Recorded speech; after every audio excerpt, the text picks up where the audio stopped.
你这还有尸体吗？还有啊。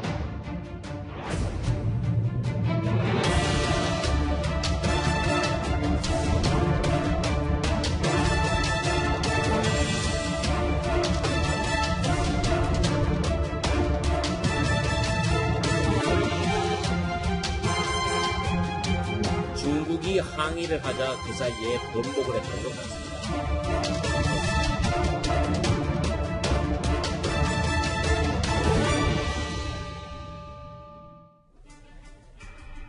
예, 오늘 뉴스탑10도 신종 코로나 소식으로 이렇게 시작을 하겠습니다. 1위부터 바로 나왔네요. 확진자가 하루 만에 또 나왔습니다. 그런데 중국이 아닌 태국 여행을 다녀온 40대 여성이 16번째 확진자가 됐습니다. 정부 당국의 목소리부터 먼저 듣고 와야 할 것 같습니다.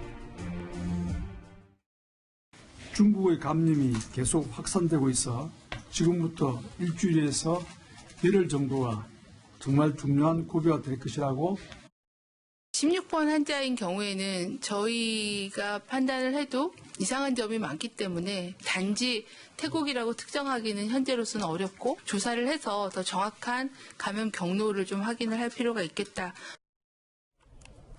중요한 문제가 나왔어요. 이제부터 이 소식 하나하나 집중해서 풀어보겠습니다. 먼저 태국을 다녀온 16번째 확진자가 추가되면서 이렇게 한눈으로 보는 국내 신종 코로나 환자 일단 16번째 확진자까지 나왔습니다. 태국 여행을 다녀온 40대 여성입니다. 이현정 의원님. 네. 관건은 이건 것 같아요. 그러니까 아직 당국도 이 16번 환자가 어디서 감염이 됐는지 정확히 파악하지 못하고 있다. 이겁니다. 그렇습니다. 좀 전에 보신 정경 본부장이 이야기했듯이 우리도 좀 이상하다라고 할 정도로 지금 뭐냐면 대부분의 지금 이 신종 코로나 같은 경우는 주로 이제 중국 쪽에서 다 감염이 되어 왔던 겁니다. 근데 유일하게 12번 환자의 경우에 이제 일본에 가서 가서 가이드를 하다가 그 버스 기사한테 이제 옮겨왔는 것이죠. 근데 이분 지금 16번 환자분 같은 경우는 태국 여행을 다녀오셨다고 그래요. 근데 태국에 다오셔서 본인이 원래는 이제 폐암 치료를 해서 조금의 어떤 기저질환은 있다고 합니다. 자, 그런 상황에서 계속 이제 폐렴 증세가 좀 있고 오한 증세가 있어서 한 15일 동안 사실 어떤 면에서 병원도 왔다 갔다 하고 여러 군데를 다닌 거예요. 자, 그러다가 이제 뒤늦게 이제 어떤 확진을 받은 것인데 지금 만약에 이게 태국에서 옮겨왔다고 하면 태국도 지금 확진자들이 꽤 있습니다. 예. 자, 그렇다면 이게 어떤 면에서 보면 이제 중국 이외의 국가에서 들어왔다는 그런 신호가 될 수 있을 것이고요. 또 하나는 지금 이분이 상당 기간 동안 사실은 이제 여러 군데를 돌아다녔기 때문에 특히 병원을 지금 자주 통원 치료를 그동안 했다고 알려져 있거든요. 그렇죠. 그렇다면 이제 이의 어떤 범위가 보면 감염 범위가 상당히 지금 넓어지는 게 아닌가. 지금 그동안을 보면 대부분 수도권, 그 다음에 이제 군산 쪽에 한 분이 계셨는데 이제는 광주 쪽으로 이제 연결되다 보니까 어떤 면에서 지역적으로 더 확산되고 있는 것 아닌가라는 우려가 지금 낳고 있습니다. 조수진 부장, 그럼 네. 화면 같이 보실게요. 태국에서 왔다고 태국에서 감염을 단정할 수도 없고 왜냐하면 이 16번 환자가 태국에서 제주공항으로, 제주공항에서 이제 무안공항으로 왔기 때문에 국내 가능성도, 감염 가능성도 배제할 수는 없는 거네요. 네. 우선 이 16번째 환자가 지난달 19일 날 입국을 했어요. 동남아를 갔다가. 예. 그런데 동선을 살펴보니까 제주공항 그리고 무안공항을 거쳐서 광주를 갔다는 거죠. 그렇기 때문에 이 사람의 행적을 일단 구술을 받아서 다 찾아야 되는 겁니다. 그러니까 태국에서 중국에서 왔던 환자로 의심되는 사람과 접촉했을지 아니면 공항에서 어떤 그 확진자라든지 균을 가지고 있는 사람과 접촉했을 가능성도 있고요. 또 그동안에 광주에서 2주 넘게 또 활동을 했거든요. 예. 그렇기 때문에 지금 어떤 것도 예단할 수 없습니다. 만약에 태국에서 감염이 됐다면 12번째 환자에 이어서 제3국에서 감염된 사례로는 두 번째가 됩니다. 그렇죠. 좀 집중해서 좀 주의 깊게 바라봐야 될 16번째 확진자인데요. 이렇게 보시는 것처럼 신종 코로나 바이러스가 광주까지 남하를 했습니다. 16번 환자는 태국 여행 후에 지난달 19일에 입국했습니다. 그러니까 다시 한번 정리하자면 어제 격리되기까지 보름 넘게 광주 지역사회에 노출이 된 건데요. 어디를 갔고 또 누구를 만났는지 정부 당국이 지금부터 파악에 나설 차례입니다. 이진환 차장, 네네. 화면을 좀 같이 봐야 될 것 같은데 그런데 네네. 이 16번 환자가 처음에는 광주에 있는 21세 병원을 4번이나 갔고 그리고 나중에 전남대병원을 가서 두 차례 방문 다음에 확진 판정을 받았어요. 그런데 병원에 일주일간 통원 치료를 받았는데도 이 신종 코로나 바이러스를 잡지 못했다. 이걸 저희가 어떻게 받아들여야 됩니까? 네, 당연합니다. 왜냐하면 이 환자는 전혀 질환이 창궐했던 중국이 아니고 바로 태국에서 왔기 때문에 태국에서는 그 시스템이 작동이 안 되는 상황이고 당연히 왜냐하면 태국에서는 그 당시에 환자가 있었던 19일 정도에서는 확진 환자가 2명밖에 없었던 상황입니다. 예. 그런 상황이기 때문에 출입을 입국을 금지시킬 수 있는 그런 나라인 상황도 아니었기 때문에 단지 환자는 오한, 발열 정도의 감기 증세 때문에 병원을 찾은 건데 이 병원을 찾아서 계속 진료를 받고 치료를 받는데 낫지를 않는 겁니다. 그러면서 폐렴으로 좀 악화되면서 결국 전남대 병원에 가서 두 차례 방문하면서 확진 진단을 받았는데 예. 환자는 25일부터 증상이 나타나기 시작했고 그다음에 확진을 받은 것은 약 3일이기 때문에 약 10일 정도, 9일에서 10일 정도의 이 환자의 동선 경로가 가장 중요할 것이라고 판단됩니다. 이제는 사실 질문 하나 더요. 그러니까 네네. 그냥 일반인들이 제일 두려워하는 건 이분이 이렇게 두 차례나 병원을 찾았음에도 초기에 바로 신종 코로나를 잡지 못하는 이 증상 자체, 신종 코로나의 특징 자체가 제일 무서운 거 아니겠습니까? 그러면? 사실 그 감기 증상인 경우에는 처음에는 이걸 신종 코로나 바이러스 감염으로 의심하기는 상당히 힘들지 않았을까 하는 생각이 들고요. 그 당시 이 환자 히스토리는 중국에서 이렇게 여행 경력이 없었기 때문에 예. 더더욱 힘들지 않았을까 하는 생각이 듭니다. 일단 광주에 거주하시는 분들은 이 광주 21세기 병원과 전남대 병원, 전남대학교 병원 이 두 병원을 좀 잘 기억해 주셨으면 좋겠습니다.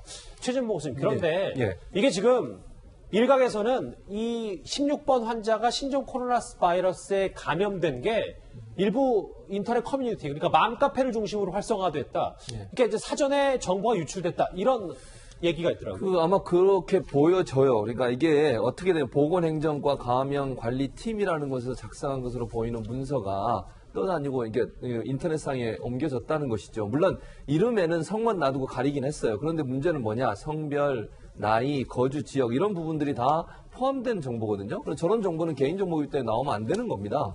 근데 뭐 어떻게 해서 저 정보가 인터넷 커뮤니티 사이트에 올라왔는지 이해가 안 되고요. 만약에 누군가를 유출했다면 그건 처벌받을 수도 있는 상황이거든요. 그래서 이거는 정부 당국이나 검찰이나 이런 데서 조사를 해서 왜 이 정보가 그러니까 정말 필요한 부분만 공개가 돼야 되거든요. 근데 이분이 어디를 갔다든지 어디를 가서 며칠에 어느 정도 머물렀다 이거는 우리가 알아야 될 내용이지만 나이나 성별이나 거주 지역 이런 부분까지 우리가 굳이 알아야 될 필요는 없잖아요. 그렇죠. 그런 내용까지 공개됐다고 하면 이거는 문제가 있는 것이죠. 그래서 이 부분은 어떻게 유출이 되는지 하는 부분을 찾아내서 적절한 조치를 취해야 한다고 생각합니다. 이 16번 환자가 도대체 어디서 신종 코로나에 감염이 됐고 그리고 국내로 들어와서 누구를 만났고 또 어디를 갔는지 정부 당국이 좀 발빠르게 파악을 해야 될 것 같습니다. 또 하나의 관건은 바로 이 12번 환자입니다.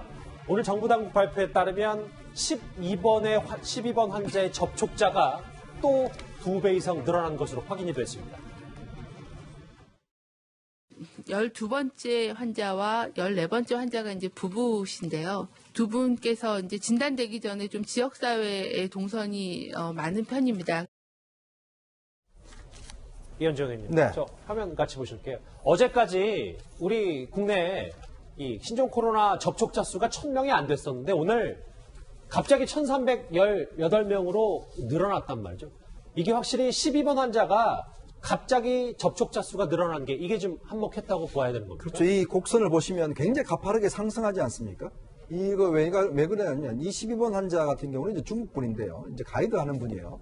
이분이 약간 일본에서 이제 그 확진이 감염이 돼서 국내로 들어왔는데 사실은 들어와서 어떤 면에서 거의 무방비 상태로 돌아다니신 겁니다. 왜냐하면 일본에 이제 확진 환자가 나중에 이제 개인적으로 연락을 해서 그래서 이제 보건소에 가서 확진 판정을 받았고 이제 부인 같은 경우에 지금 14번 환자로 이제 같이 어떻게 감염이 된 상황인데요. 두 분 같은 경우는 사실 그 돌아다니는 그 자체가 보면 극장이라든지 또 KTX를 타고 또 강릉까지 갔다 오고 또 여러 군데를 다녔어요. 그러니까 역학조사라는 게 뭐냐면 어디를 갔는지를 구체적으로 진술을 받아서 어떤 면에서 이제 그 접촉자를 늘려나가는 건데 이분들 같은 경우는 특히 이제 부부가 함께 감염이 됐기 때문에 예. 아마 두 분들이 접촉하는 게 조사하면 할수록 더 지금 상황이 많이 나오는 거죠. 왜냐하면 그 시간대라든지 장소라든지 이런 게 이제 구체화되면서 당시에 CCTV나 이런 것들을 확인해 보면 실제 접촉자가 얼마나 많은지가 이제 구체가 나올 거 아니겠습니까?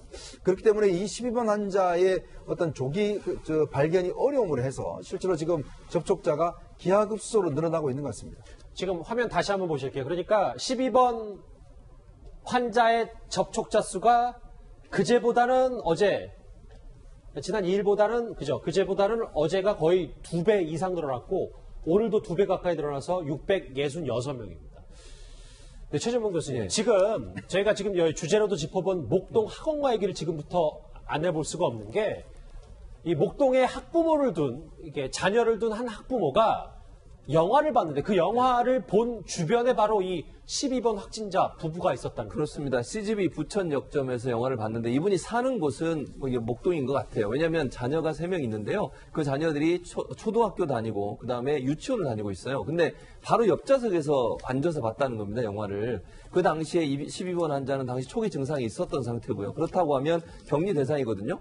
그리고 그 자녀들과 함께 생활하고 그 자녀들이 다니는 뭐 목동에 있는 어학원, 수학학원이 있고요. 그리고 자녀가 다니는 초등학교, 모근초등학교인데 이 모근초등학교 같은 경우에는 현재 학교가 휴교령을 내렸고요. 현재 소독을 하고 있는 상황입니다. 그리고 이 어학원과 수학학원도 역시 문을 닫고 소독을 하고 있는 상황이에요. 문제는 이제 목동에 사시는 분들이 정말 이 그 아이들이 다녔을 여러 공간들에 대해서 걱정을 하고 계시기 때문에 중요한 건 정부가 빨리 이 부분들을 찾아내서 어느 지역을 갖고 어느 시점에 갔는지 하는 부분을 알려줘야 같은 동시간에 함께 있었거나 그 자리에 머물렀던 사람들 같은 경우 또 검사를 받거나 자가진단을 해야 되는 상황이거든요. 그런 부분들의 공개가 빨리 돼야 되는 상황이라고 보여집니다. 이 코로나 공포가 목동 학원가까지 덮쳤기 때문에 그런데 그 공포 수준을 정확히 알아야 목동에 계신 주민들도 목동 시민들도 이 결국은 과도한 공포를 갖지 않을 텐데요. 이진아 시장. 네네. 그런데 이 12번 환자 옆에서 영화를 봤던 이 목동의 자녀를 둔 학부모가 아직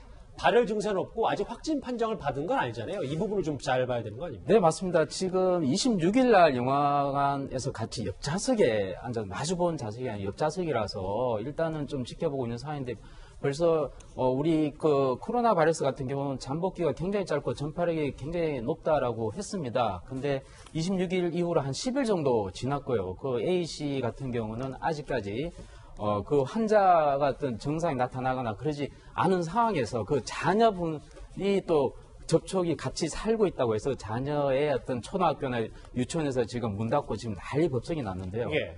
아직까지 좀 과도하지 않나 하는 생각도 좀 들고는 있습니다. 일단 영화관 옆자리에서 같이 본 그분 A씨 같은 경우 어떤 상태가 지금 아주 급격히 나빠졌으면 굉장히 우려해야 될 상황이지만 아주 그런 상황은 아니다. 그래서 좀 더 지켜봤으면 좋겠습니다. 이진아 사장 표현은 이제 뭐 난리법석이라는 표현보다는 일단 꽤 많은 이 소문들이 무성하기 때문에 네네.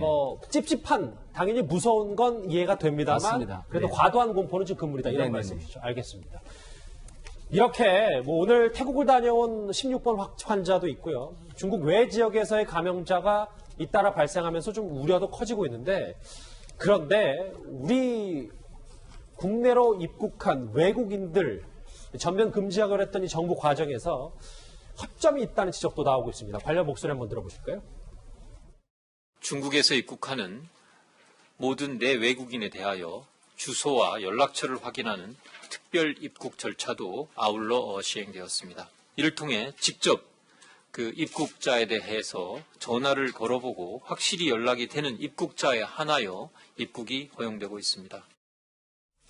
이현정 의원님. 네. 사실 이 부분도 큰 문제예요. 대통령까지 직접 나서서 우한을 거쳐온 외국인들 전수조사라고 했었는데 외국인 70명, 내국인 30명이 연락이 안 된다. 이것도 좀 주목해봐야 되는 거예요. 그러니까 이게 어떤 면에서 보면 좀 조기에 예를 들어서 이런 상황들이 됐다라면 우리가 파악할 수 있을 텐데요. 예를 들어 지금 이제 들어온 사람들이 한 1000명 정도 되는데 문제는 이분들 중에서 한 100명 정도가 지금 소재 파악이 안 되고 있는 상황입니다. 그러니까 지금 당국에서 연락을 하지만 일단 경찰의 협조를 얻어서 어떤 추정을 하고 있는데 뭐 전화가 없다든지 또 어디 갔는지 이제 신원이 확인되지 않는다든지 이런 상황이기 때문에 사실 이 잠재적인 어떤 면에서 보면 이제 감염이 됐을 가능성이 이게 우려되는 거 아니겠습니까? 지금 우리가 걱정스러운 게 뭐냐면 예. 이 어떤 경로가 확인된 분들 같은 경우는 통제가 가능해요. 예를 들어서 어디 가고 쭉 이제 개통도가 나오니까요. 근데 만약에 이렇게 확인되지 않는 분들, 또 특히 어떤 면에서는 좀 두려움도 있는 거거든요. 자신이 만약에 이게 알려졌을 경우에 뭐 예를 들어 격리된다든지 여러 가지 두려움이 있으니까 이제 그런 부분들에서 이제 어떤 그 당국의 연락을 받지 않는다든지 확인이 안 된 상황인데 이런 분들 같은 경우도 저는 자진해서 좀 연락을 할 필요가 있지 않는가 그런 생각이 듭니다. 새로운 확진자가 나왔습니다. 16번째 확진자. 그리고 코로나 공포가 덮친 이 목동 학원가 얘기 차례대로 짚어봤습니다.